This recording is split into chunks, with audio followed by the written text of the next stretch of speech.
with the secret truth. We're going to review a couple of comments made on Meet the Press this morning, August the 11th, 2013.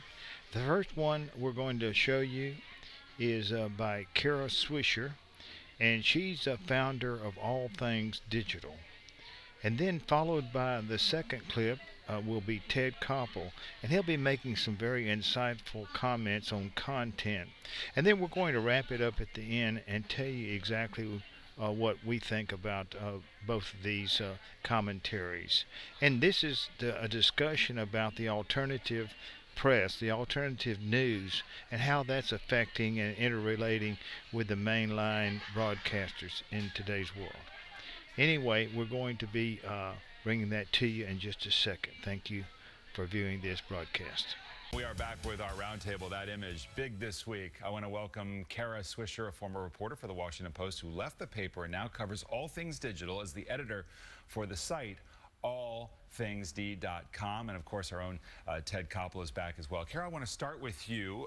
We're always monitoring conversation online here on the program. You Instagrammed something moments ago from our green room. Me and a panel of dudes in ties and bee-berries will be discussing internet journalism on @MeetThePress. Hashtag God help me. I've got my iPhone here. Well, the diversity here is huge. Huge, so, you know, this represents the modern internet. Right here. But you doing what you wrote this week was significant in that you both mourned the sale of the Washington Post, weren't surprised by it, but it was a big deal. What did it mean? Well, I think what's interesting about it is the romance around the idea of it, and that it was also inevitable at the same time. And I think a lot of people have this, especially in Washington, I'll say not elsewhere, have this romance with newspapers that has been over for a long time with most of everybody else around the country.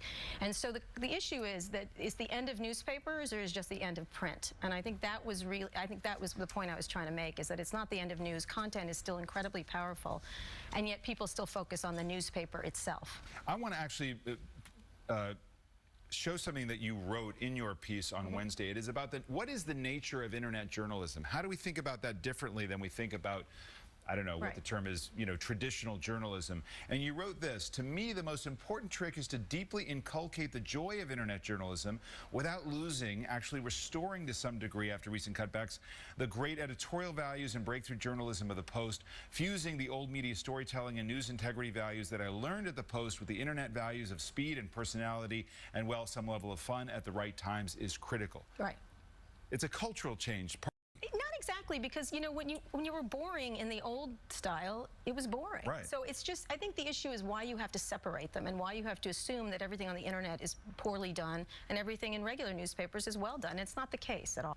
Your history, the history of Nightline, was to be nimble at a time of an emerging crisis and take television into a new era, a new branding. Why, as Kara writes, have big institutions like ours been slower to adapt to what society is saying, hey, we're ready for? You know something? It's all about money. You still advertise this program as being the longest running continuous television program in the history of the universe. We think that's what makes us hip. That's what makes you hip. We're really old. And it has a lot to do with the brilliance of its host and its production and the elegance of its guests, but most of all it has to do about the fact that it's cheap. This program has survived, Meet the Press has survived, Face the Nation has survived, This Week has survived, because they are cheap. There's nothing cheaper than having a bunch of people talking around flapping their lips. Jeff Bezos, and David just mentioned it, brings $25 billion to the table.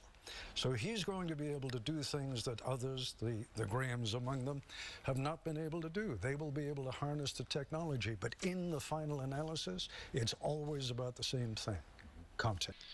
This is George Butler back to make some closing comments on two interviews today on Meet the Press. One was with Kara Swisher, who has her own, she founded All Things Digital. And she made some very, very important points.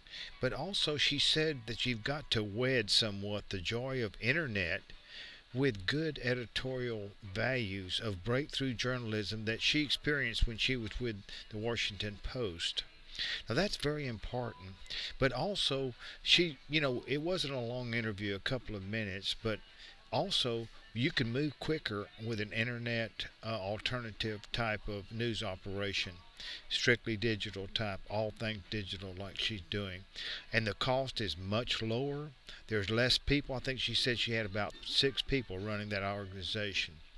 But in addition, she brings a zest to it and a positive, uplifting type of a demeanor, and that's important for the internet. Now, the second clip was an interview and some comments by Ted Koppel. He came down and boiled it down. He said that interview programs are cheap, or they're not expensive to produce and so forth. One thing that he did leave out, though, was that the it's not that cheap. The individuals that they have on sometimes are well paid into the millions by the major networks. So they're not as cheap as you might think. The other thing he did, he concluded about content. Okay, he said that content was very important.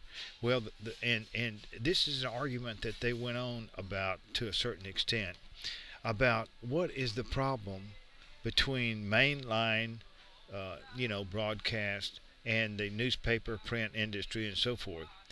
The public at large is perceiving that there is beginning to be a greater truth on the alternative media on the internet because they are not obligated and not dominated by big money. The big broadcasters are dominated by the big money, thus they have to be careful what they say.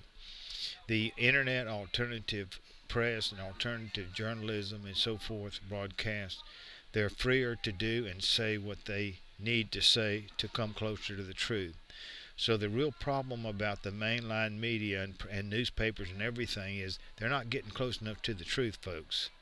But the alternative press, alternative media is. That's why it's developing an audience. Anyway, I want to thank you for viewing these comments and this commentary, and we're going to be doing this more often. But anyway, thank you very much for visiting our site, and come back, thesecrettruth.com. We'll put it up at the top so you can find it very easily. Thank you for viewing this broadcast.